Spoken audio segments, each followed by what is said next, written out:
উত্তরে দুর্যোগ যেন কিছুতেই কাটছে না। অব্যাহত তিস্তা পার ভাঙন, বৃষ্টির জোরে নরম হচ্ছে মাটি, বাড়ছে নদীর জল, আর বৃষ্টির পরিমাণ কমতেই কোথাও উপড়ে পড়ছে গাছ, কোথাও ভাঙছে নদীর বাঁধ। তিস্তাগর্ভে চলে যাবে কোচবিহারের মেখলিগঞ্জ। বর্ষায় ফুলে ফেঁপে উঠেছে তিস্তা, ক্রমশ ভাঙছে 10 নম্বর স্পার বাঁধ। শনিবার রাত থেকে এখনো পর্যন্ত ভেঙেছে প্রায় 150 থেকে 209 মিটার স্পার বাঁধ। স্পার বাঁধ ভেঙে গেলে ভাঙতে পারে মূল বাঁধও, জলে ভেসে যাবে মেখলিগঞ্জ। ভেঙে গেলে এটাকে থাকতে পারবে, পাশের জমি টমি সব না চলে যাবে। আচ্ছা, প্রশাসনে দেখতেছি অনেকেই লোক আসছে, খালি আইসে আর যায়, কোনো কাজের কোনো হিসাব নাই। আচ্ছা, কাজ যে হবে না হবে করাবে কোনো আলাম নেই। বাঁধের এমন অবস্থা হওয়ায় ক্ষোভে ফুঁসছেন এলাকাবাসী। দ্রুত ব্যবস্থা নেওয়ার আশ্বাস তৃণমূল পরিচালিত পঞ্চায়েত প্রধানের। কিছু ইরিগেশন দপ্তরে নাকি এখন ফান্ড নেই, তো রাজ্য সরকার এই তিস্তার উপরে যদি নজরদারি না করে, আর না থাকলে তাহলে তারা কেন্দ্র সরকারের কাছে আর্জি করুক, কেন্দ্র সরকার দেখবে। কিন্তু এখানে ফান্ডের অভাবে যদি এলাকা ভেসে যায় তাহলে এটা তো মহাবিপদ। তিস্তাতে বেড়েছে জলস্তর, তার জেরে তিস্তা বাজারের রাস্তায় দেখা দিয়েছে ফাটল। এদিন তিস্তা পাড়ে বাড়ির উপরে ভেঙে পড়ে একটি গাছ। কবে কাটবে দুর্যোগ? উত্তরে বৃষ্টি কমা নিয়ে আশার বাণী শোনাতে পারেনি হাওয়া অফিসও। কিংশুক দত্ত ও কিরণ ছেত্রের রিপোর্ট, রিপাবলিক বাংলা। সাহায্য করার নামে এটিএম প্রতারণা। দুর্গাপুরের এক প্রৌঢ়ের ব্যাংক অ্যাকাউন্ট থেকে অভিনব কায়দায় গায়েব লক্ষাধিক টাকা। দুর্গাপুরের নগরের নবীন কুমার সিংহ ভিড়িঙ্গির একটি বেসরকারি ব্যাংকের এটিএমে যান টাকা তুলতে। আচমকাই এটিএমে আটকে যায় কার্ড। অভিযোগ, সাহায্যের নামে কার্ড বদল করে ব্যাংক অ্যাকাউন্ট খালি করে দেয় এক যুবক। প্রথমে তার ঘুণাক্ষরও টের পাননি প্রৌঢ়। পরে দেখা যায় তার অ্যাকাউন্ট থেকে দফায় দফায় তোলা হয়েছে 1,10,000 টাকা। ব্যাংকে জানানোর পাশাপাশি সাইবার থানাতেও দায়ের করা হয়েছে লিখিত অভিযোগ।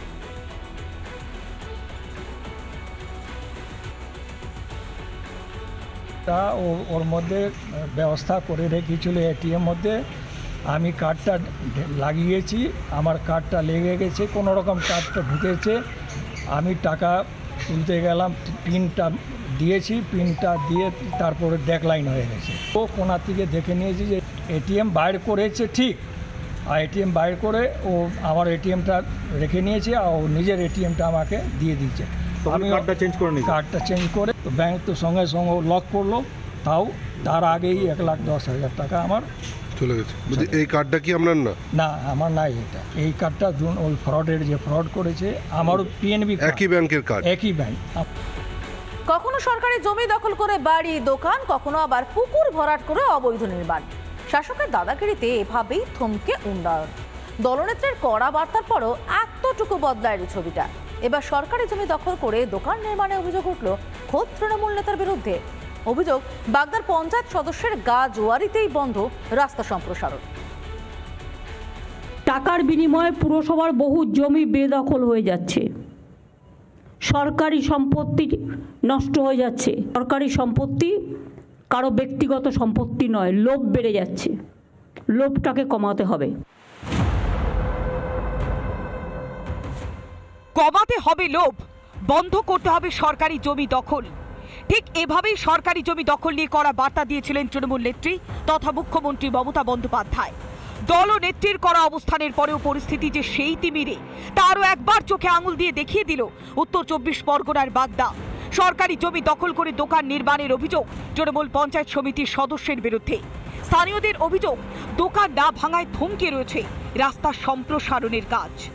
আটকে ছিল। কেন আটকে ছিল? ওই যে মাথায় ওরা ছাড়ছিল না। ঘর ভাঙছিল? হ্যাঁ, ঘর ভাঙছিল। ওই যে গোপাড়ায়, গোপাড়ায় ওই তো এখনো তো রয়েছে ছিল। তারপরে এই টিনের চালা করা ছিল, এখানে একজনের বেড়া দেওয়া ছিল, সব পিডব্লিউডির জায়গা। গোপাড়ায় কি ঘর ভাঙছিল না? ভাঙছিল না বলতে সবাই ভাঙুক, আমি ভাঙবো।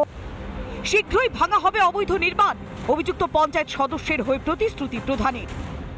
যদি কথা উনি দিয়েছেন, উনি কথা রাখবেন, কারণ মানুষের জন্য তো আমরা, মানুষের জন্যই জনপ্রতিনিধি। যদি কথা দিয়েছেন উনি, এবং তৃণমূল কংগ্রেসের প্রতিনিধি হিসাবে, অত সে কথা উনি রাখবেন।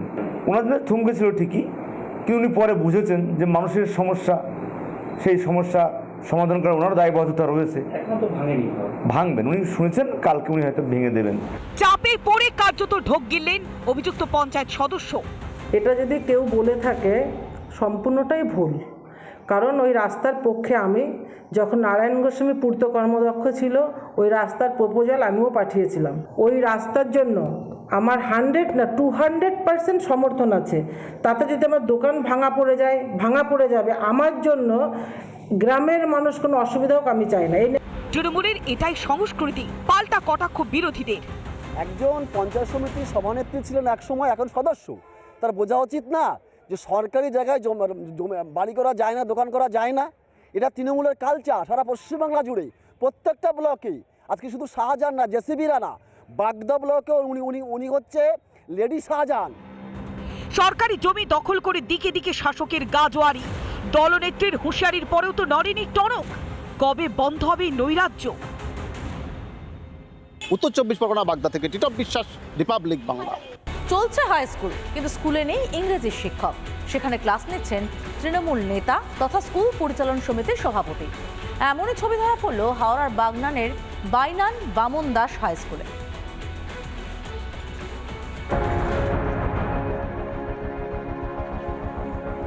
বাগনানের বাইনান বামন দাস হাই স্কুল, নামে হাই স্কুল, অথচ নেই ইংরেজি শিক্ষক। অভিযোগ, দীর্ঘদিন ধরে ইংরেজি শিক্ষক ছাড়াই চলছে স্কুল, তবে বন্ধ নেই ইংরেজির ক্লাস। তাহলে কে পড়াচ্ছেন? স্কুল পরিচালন সমিতির সভাপতি তথা তৃণমূল নেতা অশোক ভট্টাচার্য। নিজের ইচ্ছেতেই নাকি পড়াচ্ছেন স্কুল পরিচালন সমিতির সভাপতি। তিনি একমাত্র ইংরাজি টিচার ছিলেন, তিনি দীর্ঘদিন অসুস্থ হয়ে তিনি হসপিটালাইজ রয়েছেন। নামমাত্র টাকা দিয়ে যে সমস্ত গেস্ট টিচার রেখেছি, মাত্র 2500 টাকা করে আমরা দিই, এবং ইংরাজির কোনো টিচার আমরা হাজার চেষ্টা করেও এই কয়েক মাসে পাইনি। আমাকে তো আর পয়সা দিতে হবে না, আমি এমনিই পড়াবো, সুতরাং ওই পড়াচ্ছি। শুধু ইংরেজি শিক্ষক নয়, স্কুলে অনেক বিষয়ে শিক্ষক নেই বলে জানিয়েছেন বাইনান বামন দাস হাই স্কুলের ভারপ্রাপ্ত প্রধান শিক্ষক। টিচার তো অনেকেই প্রয়োজন। এইচএস সেকশনে আমাদের টিচার নেই, বাংলা টিচার নেই, জিওগ্রাফির টিচার নেই, হিস্ট্রি টিচার নেই, এইচএস সেকশনে। শিক্ষকের অভাবে ধুঁকছে সরকারি স্কুল। নেই শিক্ষক, ক্লাস নিচ্ছেন শাসক নেতা। এ কোন ভবিষ্যৎ করা নাড়ছে বাংলার দরজায়? উলুবেড়িয়া থেকে স্বর্ণেন্দু মণ্ডলের রিপোর্ট, রিপাবলিক বাংলা।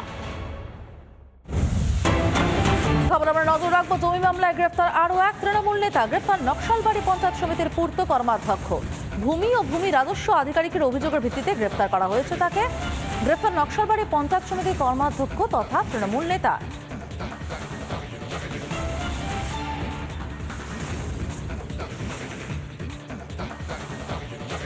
আপনাকে কি অ্যারেস্ট করা হয়েছে? আমাকে অ্যারেস্ট করছে। কেন, কি কারণে? কারণ বলে আমি জমিনের দলাল, ঠিক আছে, যেহেতু আমি বারবার সিএমকে কমপ্লেন করছি, যার জন্য পুলিশ এবং জেলের দপ্তরে প্রেফার হচ্ছে, যার জন্য আমাকে অ্যারেস্ট করা হচ্ছে।